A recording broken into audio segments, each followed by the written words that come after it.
Hi everyone, welcome to Amateur Effects Reviews. I'm Theo. Today I'm looking at the Drybell Unit 67.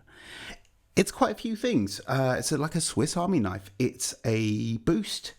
It's also a Rangemaster style boost. It's an EQ and it's a compressor. And the compressor is a type of 1176 style compressor. If you know what that means, I don't. I'm going to be using my Gibson DC Tribute bass into the Drybell and just into my sound card via my Focusrite. Usually I use my Tech 21 VT bass, but unfortunately that is on the fritz at the moment. And actually, as I'm not planning to use distortion, this seems like a really good thing to use. So why might you want this? One, if you ever need a boost pedal, if you ever need an EQ pedal, if you ever need a compressor, or just something that does something pretty to the mid-range. That's why. So let's try out some clean tone and then let's muck around with it.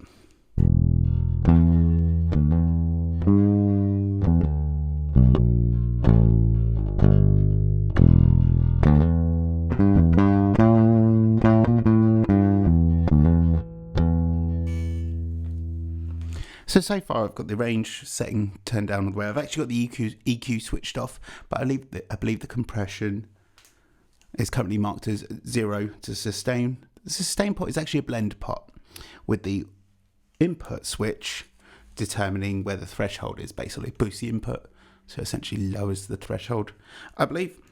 So at the moment all we should just be getting is pure boost if I turn the pedal on.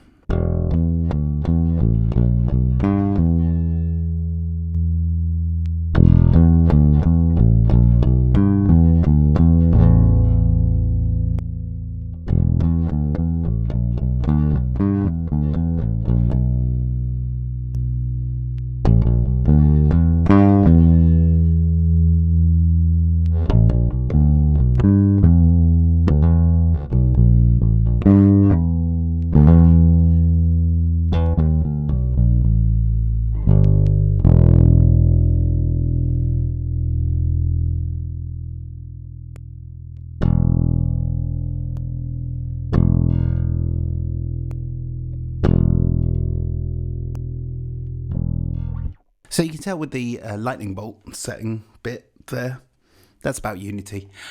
So as you heard, as I turned it up to the maximum, it started clipping stuff. Now, oddly, I don't know whether it was clipping itself. I mean, I couldn't actually see the input clipping on my interface or on the DAW, which I use, which is the Ableton Live. Anyway, let's try out that compression.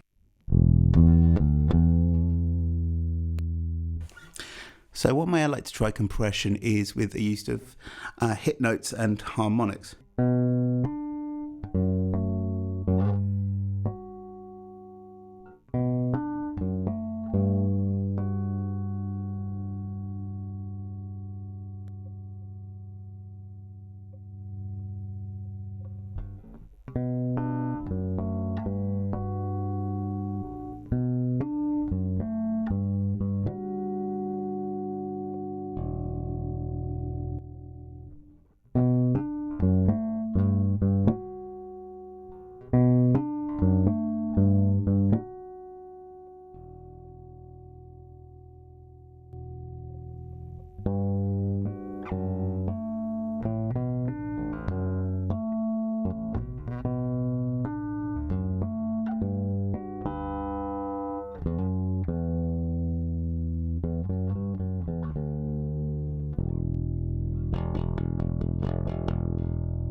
So we try and balance the heavy notes to the compressor.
So you can really hear with the compression there how it doesn't sound overly squishy or anything like that. It sounds quite natural, just really quite clamped down.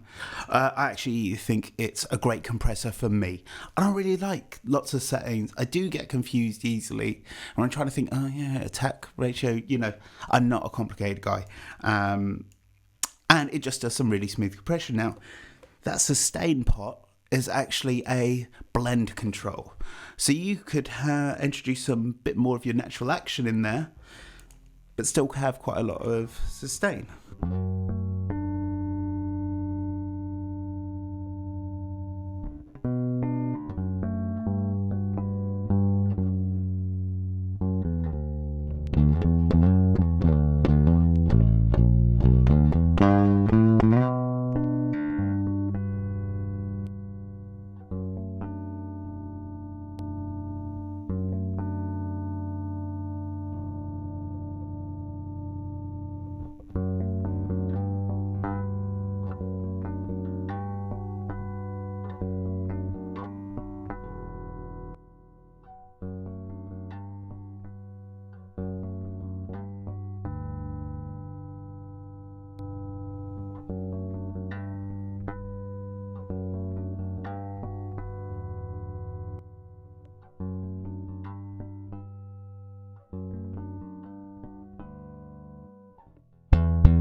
So you hear slapping the string with with the pedal off. Obviously it was louder than slapping the string with the pedal on, but then the harmonics were louder with the pedal on than they were with them off. That's usually how I do a quick test of a compressor. So let's switch that EQ in. I'm going to leave the compressor on. I'm going to set it to the low setting. Should be slightly less, and I'll leave it where it is.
So what you might notice there is it's a very smooth tone. It seems like the mid-range gets scooped quite a bit.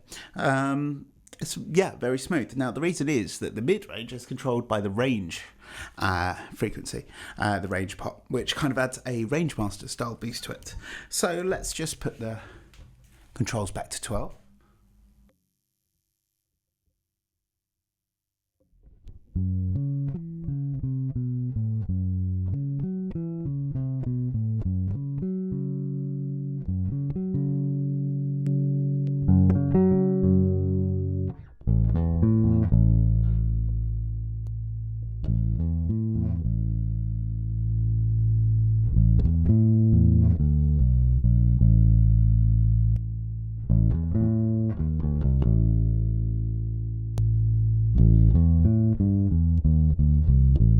Okay, that's roundabout unity gain anyway.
So overall, I think it is a great recording tool. I reckon it could be a really great live tool as well. It's important to take your time with it because although it is simple, of course, what I didn't realise from the start is bass and treble controls basically scoop the mids. So you do have to use the range to get the mid-range back in, but it's going to give you the mid-range it wants. And then obviously if you go too far with the range frequency, I don't think any amount of boosting the low frequency is really going to get back everything there. I love the compressor on it. I don't have too much need for a boost at the moment. But yeah, I like it there. I like that it can go below unity as well. That actually helped when I was using it with my Stingray because it had really hot output pickups and it was kind of just goosing everything else too hard to actually take it below unity, but still have the advantage of the compressor and EQ and stuff. Great. Yeah, I don't know how long I'll hold on to it because as I said, it is great. I really want to try it with my Mustang guitar, and certainly with this bass it's sounded really great, but I think I've got other EQs and stuff that personally I might enjoy a bit more, find a little bit more effective for my applications. But even just using it like this, if I was to turn up to a studio and just say, hey, I'm not using any amp sim or anything like that, I'm just going to plug into this, into the board, great. It's, for me, it's like a one-stop recording solution. You got some comp EQ boost. Hey, what more could you ask for? And it's about, I think they're like £280 new. I managed to get mine off eBay for, I think, not much more than 200. Yeah, check it out. See what you think. If you like it, leave a comment. If you don't like it, leave a comment. Like, share, subscribe. Send me money for more pedals and basses and whatever. All that algorithm stuff. Have a great day. Bye.